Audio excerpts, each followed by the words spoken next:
In this video, we're going to have a look at cabling and Wi-Fi, the Ethernet protocol, and network addressing. Hang around, you'll love it.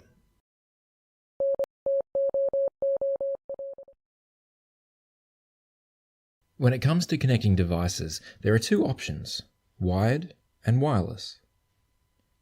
Wired connections have been around since the beginning of time. That's the late 1960s as far as networks are concerned. A wired network uses cables to connect devices together. Wireless technology in general has existed for a long time. Think of radios and mobile phones, for example. The wireless technology that we think of most with networking is called Wi-Fi, which has been around since the early 1990s. Cables can be copper or fibre. Copper cables are usually cheaper and are very common for short distances. Data is sent over copper cables using electrical signals. This means that they can be affected by outside interference. I'll explain why this happens a bit later. Fibre cables are made of strands of glass. Data is sent through the fibre in the form of light. Fibre is more expensive, but is really good over longer distances. Also, it is not affected by outside interference. A wired LAN uses a protocol called Ethernet. Remember that a protocol is a set of rules that devices in the network agree on. Ethernet is made up of a lot of different parts. Some of these parts describe types of cabling and the speeds that they run at. Other parts describe how the data should be formatted and sent. This is called media access control. The reason Ethernet is layered like this is so devices with different cables and different speeds can all still communicate. Imagine a workstation that has a 1 gigabit connection to the network. It wants to send data to a server that has a 10 gigabit connection. The workstation prepares a message. It formats it according to the media access control rules. Then, it prepares to send the message according to the physical rules that it has to follow. When the server receives the messages, it decodes it at the physical layer. The message that is left is the same as it was at the workstation's MAC layer. As you can see, even though they have different connections, the hosts can still communicate because of this layering system. Ethernet was designed by a group called IEEE. IEEE have created many different standards for different technologies. All of their standards have a code number. Standards that start with 802 are used for LANs. Ethernet, for example, is 802.3. Remember how Ethernet is a group of standards? Each of these is assigned 1 or 2 letters. For example, 10 gig Ethernet is 802.3AN. If you'd like to see a full list of Ethernet standards, have a look at the Wikipedia page on IEEE 802.3. Codes like 802.3AN can be tricky to remember. So each of these physical standards have friendly names, which are a bit easier to understand. For example, 802.3AN is also known as 10G base T. This gives us a bit of a hint about what the standard is. The 10G refers to the speed of the connection. In this case, it is 10 gigabits per second. Base is short for baseband. This means that it uses a digital signal. The alternative is broadband, which uses an analog signal. The T means that this is a UTP cable. I'll explain what a UTP cable is soon. You might see other cables here, like LX, which refers to a type of fibre optic cable. Electrical cables use electrical signals. These are a pattern of 1s and 0s. The receiver needs to decode this pattern. The pattern is called an encoding scheme. To send electrical signals, a circuit is needed. This means that electrical cables need to contain several wires. The most common copper cable is called unshielded twisted pair, or UTP. Modern UTP cables contain 4 pairs of wires, where each pair forms a circuit. Electrical signals over copper cables can be disrupted by interference. Think back to high school science for a while. Do you remember that electricity and magnets are related? Electricity flowing through a copper cable creates a magnetic field. A magnetic field and a copper cable can create electricity. The problem is that a pair of wires running parallel create a small electromagnetic field. The field from one pair of wires can affect the signal on another pair of wires. This is called crosstalk. UTP eliminates most crosstalk by twisting the pairs of wires together. Each pair is no longer running in parallel, so they don't generate the field. If you can, find an old network cable that you don't need. Cut the end off it and strip back the plastic around the outside. You'll probably find 4 pairs of wires, depending on how old the cable is. There may also be a plastic core or a piece of string. They're color-coded, so each pair has a solid color and a striped color. For example, one pair will have brown and striped brown wires. Now I said that you will probably have 4 pairs. There wasn't always 4 pairs though. Older Ethernet standards, such as 10 base T and 100 base T, only needed 2 pairs. But to achieve 1 gig and 10 gig speeds, all 4 pairs are needed. Not only are there different Ethernet standards, but the cable itself has different standards. You will hear of terms like Category 6, or simply Cat 6. The category defines things like the number of pairs in the cable, the thickness of the wire, and how tightly they're twisted. For example, Cat 2 has only 2 pairs. Cat 6 has 4 pairs. Cat 6 has thicker wires than Cat 5, and so on. Sometimes there'll be an E or an A at the end of the name. Cat 5e and Cat 6a are examples of this. This is where the original standard has been improved upon. Newer standards support better speeds over longer distances. For example, you can use a Cat 5 cable on a 100 meg network. But if you want to run a gigabit network, you need at least Cat 5e. If you want 10 gig, Cat 6 is okay up to around 55 meters. But if you run Cat 6a, you can have a 10 gig link that works up to 100 meters. Each newer standard is backward compatible with the older technology. For example, you can use a Cat 7 cable on a 100 meg link.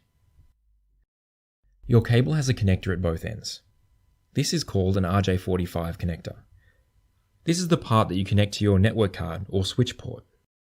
This connector has 8 pins. These line up with the 8 wires inside the cable. The wires need to line up with the correct pins. That's why the wires are color-coded. There are different color schemes you could use. This one here is called 568B. A standard UTP cable will match the wires on both ends. This means that pin 1 connects to pin 1, pin 2 connects to pin 2, and so on. This is called a straight-through cable, as the wires go straight through from one end to the other. Some pairs are used for transmitting data, and others are used for receiving.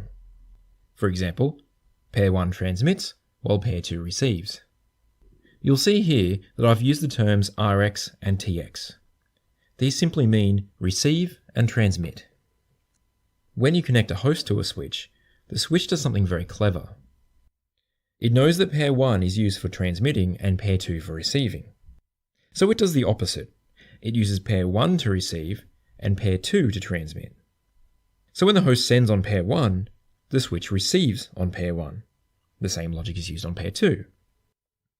The key point here is that a straight-through cable is used to connect a host to a switch. But what if you want to connect a host to something that's not a switch? Perhaps another host or a router? The pins no longer line up correctly. They are both using the same pairs for receive and transmit. So instead, we need to use slightly different cables. What we do use is a crossover cable. This swaps the pairs at one end, so transmit lines up with receive once again.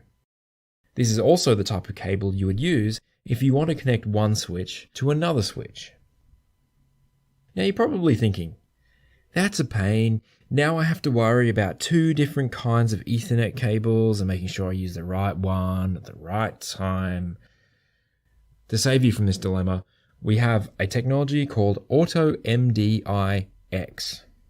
A device that supports Auto MDIX can detect if the wrong cable is used. It can then logically switch the functions of the pins so they match the cable. The 100 base and newer standards support Auto MDIX. So in the real world, you don't have to think too hard about the cable you use. In fact, crossover cables are getting pretty rare these days. If you're going to do a network exam though, you should still remember the difference between a straight-through and crossover cable. When we get to 1000 base though, things change. This uses all 4 pairs of wires, while older standards only required 2. There are 2 ways this can work, which are called 1000 base T and 1000 base TX. The TX standard uses 2 pairs for sending and 2 pairs for receiving. You will need Cat6 cabling or higher if you want to use this standard. The T standard uses all 4 ports for sending and receiving. It's a bit different to everything we've discussed so far, but it works, and you only need Cat5e to support it. An interesting requirement in both 1000 base standards and newer is that they require auto MDI-X support. The alternative to copper cabling is fibre cabling. Fibre cables use strands of glass, which are sometimes called a pipe or a core.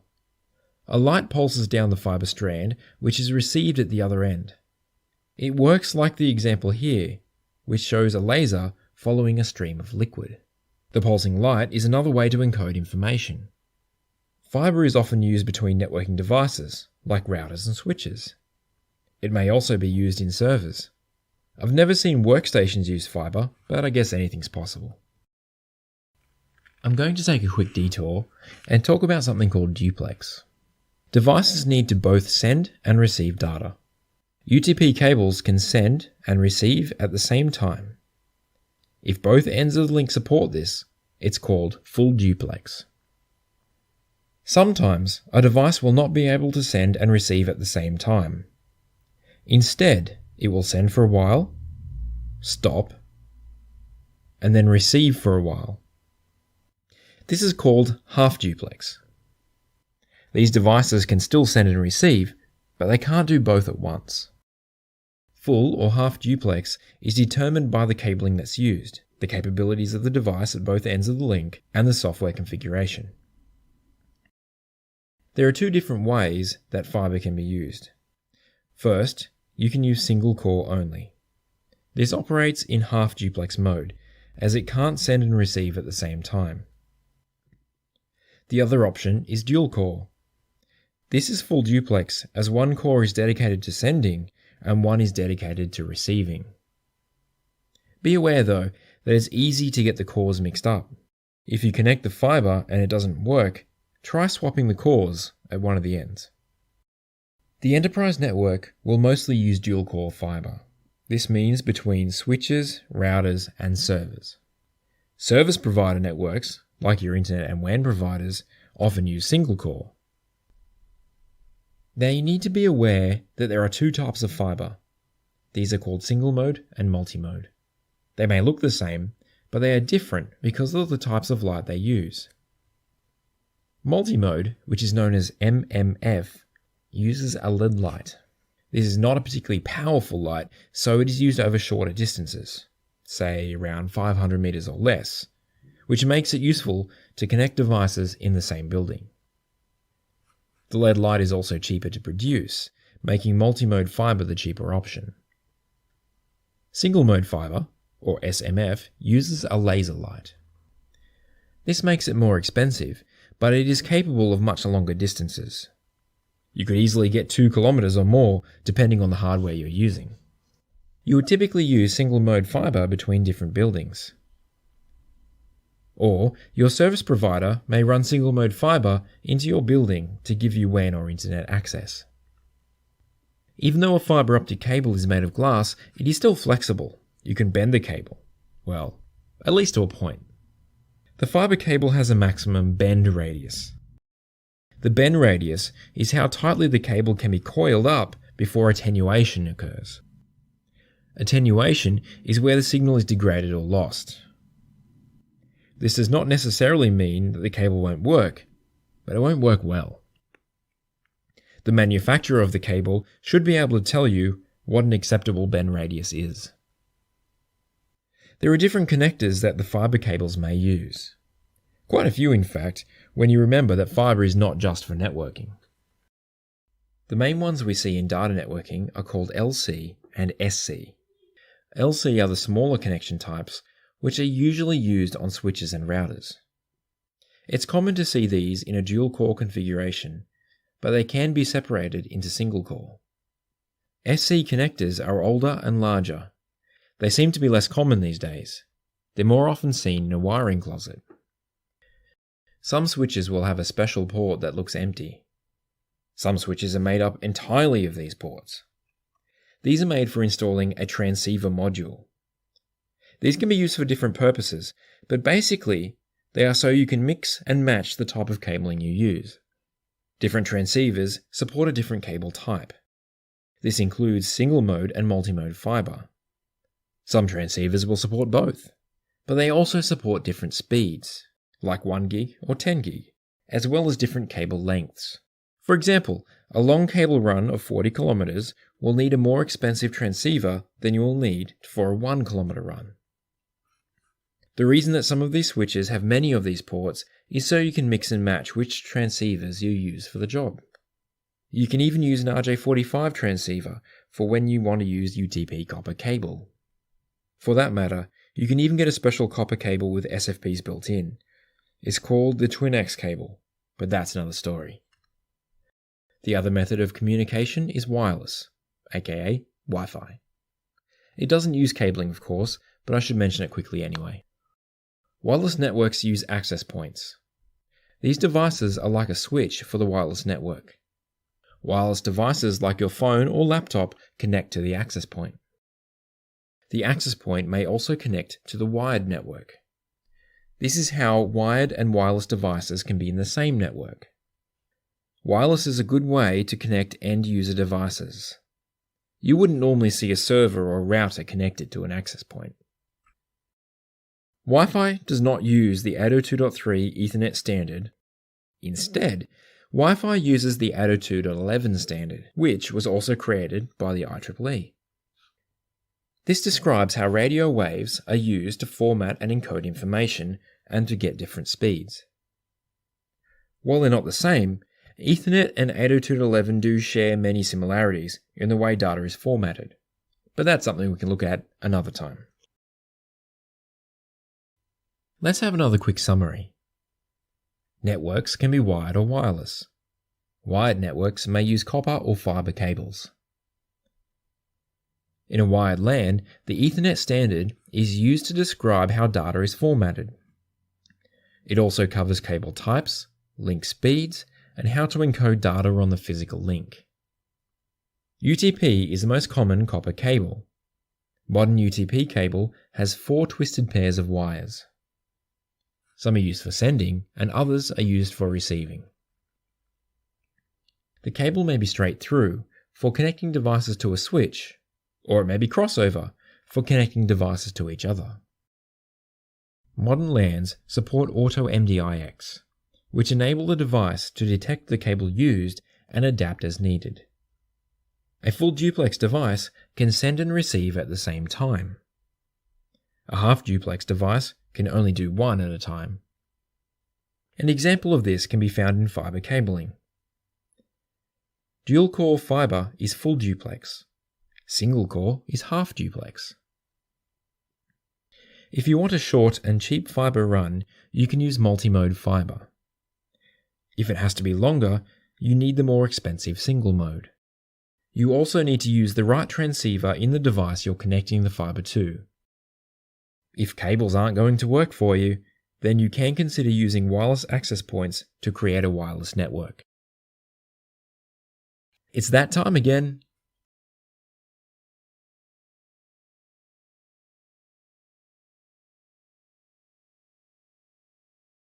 Let's go back to our SOHO network for a while. We use diagrams like this to show how a network fits together. Notice that this is the logical view of the network. It doesn't show all the physical details like the number of switches used, the type of cabling and so on. It's just a simple way to show how things fit together. Imagine that the computer wants to send a print job to the printer. The printer is network enabled, so the computer can send the print job over the network. The network has several endpoints, so how does the computer know where to send the data? Could it just send a message to everything on the network and hope that the right device knows what to do? Well, this does happen on occasion. But if this happened all the time, the network would be very inefficient. Imagine if all the endpoints were sending at once. Also, this could be insecure. What if this was private information? All the other endpoints would see it. And what if there are several printers? Which one would accept the print job? Or do they all start printing? No, the print job needs to be sent only to the correct printer. But how does this happen? Each device on the network has an address.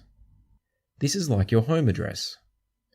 Your address is unique, and it enables others to find you, contact you, and deliver packages. In a LAN, each device has two addresses. They each have an IP address and a MAC address. These two addresses are used in different ways. We're going to have a brief overview of these addresses here, and dig into more detail in later videos. Let's start with MAC addresses. Each host has at least one MAC address. To be more accurate, each network card has a MAC, so multiple network cards means multiple MACs.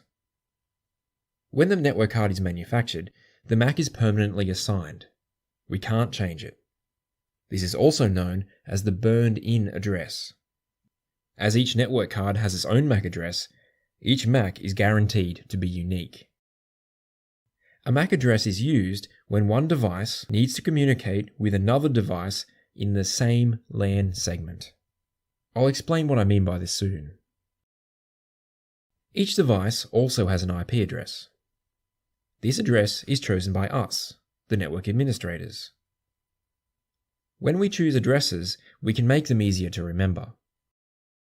We also use IP addresses when one device wants to communicate with another, but IP addresses are special, as they allow us to access hosts on a different LAN segment. Imagine that our small company has been very successful and has now grown. Rather than just a single network, we have decided to create a second network. Each of these networks is a LAN segment. These are joined together with a router. This router is part of both LAN segments, so its job is to pass network traffic from one segment to another. MAC addresses are used within the local LAN segment, so when we send a message to, say, a printer in another network, we can't just use the MAC address of the printer. IP addresses, though, are different. We can use the IP address of the printer when we want to send it a message. Let's see how this works. The computer prepares a message for the printer, and it adds the printer's IP address. The printer is on another network, so it needs help to deliver the message. The computer knows that the router can help, so it adds the router's MAC address to the message and sends it. The router receives the message and strips its own MAC address off the message. In its place, it puts the printer's MAC address on instead. The router then forwards the message to the printer. This may raise a lot of questions for you, but don't worry, we'll look at how this works in more detail another time. For now, just remember these things. Hosts have a MAC address and an IP address. A MAC address is used only within a LAN segment. An IP address can be used within a LAN segment, but is also used to pass traffic to a different LAN segment. Now another